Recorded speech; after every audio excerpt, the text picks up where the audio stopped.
Hi friends, எல்லாருக்கும் வணக்கம். நம்மளுடைய சிக்கூஸ்லேருந்து இன்றைக்கி பார்க்க போகிற ஃபுட்டு என்னென்னு பார்த்தீங்கன்னாக்கா, சுட சுட ஒரு ஹெல்த்தியான ஈவினிங் ஸ்நாக்ஸ் எப்படி செய்யுதுன்னு பார்க்கலாம் வாங்க. இது பார்த்திங்க அப்படின்னா நம்ம பலாக்கொட்டையில் தான் செஞ்சுருக்கிறோம். இது எப்படி செய்யுதுன்னு பார்க்கலாம். பலாக்கொட்டை பார்த்திங்கன்னா மேலே இருக்க தோலெல்லாம் எடுத்துகிட்டு அப்படி துண்டு துண்டாக கட் பண்ணி எடுத்து வச்சுருக்கேன். இப்போ பார்த்திங்கன்னா நமக்கு அந்த ப்ரௌன் தோல் வேண்டாட்டி அதையும் நம்ம க்ளீன் பண்ணி எடுத்துக்கலாம். இது ஒன்றும் அதிகமாக தான் க்ளீன் பண்ணி எடுத்துருக்கு. இது குக்கரில் ஃபஸ்ட்டு நம்ம க்ளீன் பண்ணி வச்சுருக்கேன். இந்த பலாக்கொட்டையை போட்டுட்டு இந்த பலாக்கொட்டை முழுகிற அளவுக்கு மட்டும் தேவையான அளவுக்கு தண்ணி ஊற்றிக்கலாம்.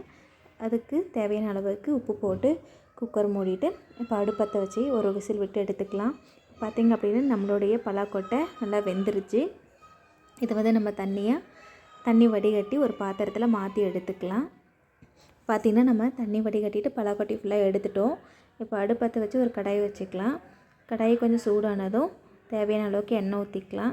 எண்ணெய் சூடானதும் ஒரு ஸ்பூன் கடுகு, ஜீரகம், உளுத்தம்பருப்பு அது நல்லா பொரிஞ்சதுமே பொடியாக கட் பண்ண பெரிய வெங்காயம் எல்லாத்தையும் சேர்த்து நல்லா மிக்ஸ் பண்ணி விட்டுக்கலாம்.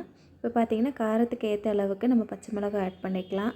அப்புறம் கொஞ்சம் கருவேப்பிலை எல்லாத்தையும் சேர்த்து நல்லா வதக்கி விட்டுட்டு இந்த வெங்காயத்துக்கு தேவையான அளவுக்கு மட்டும் நம்ம சால்ட்டு போட்டால் போதும். ஏன்னா நம்ம ஃபஸ்ட்டே பலாக்கொட்டையில் சால்ட்டு போட்டிருக்கிறோம். எல்லாத்தையும் சேர்த்து நல்லா மிக்ஸ் பண்ணி விட்டுட்டு அதில் மிக்ஸ் பண்ணதும் நம்ம வேக வச்சுருக்கிற பலாக்கொட்டையும் அதில் சேர்த்திக்கலாம். அதையும் சேர்த்து நல்லா மிக்ஸ் பண்ணி விட்டுடலாம்.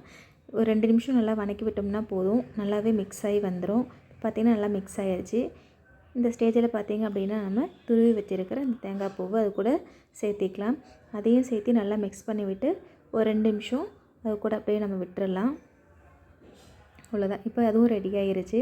இந்த ஸ்டேஜில் லாஸ்ட்டாக நம்ம மல்லி இலை தூவி மிக்ஸ் பண்ணி விட்டுட்டு நம்ம பாத்திரத்தில் மாற்றி எடுத்துக்கலாம். அவ்வளோதான், நம்மளுடைய பலாக்கொட்டை பொரியல் ரெடி ஆகிருச்சு.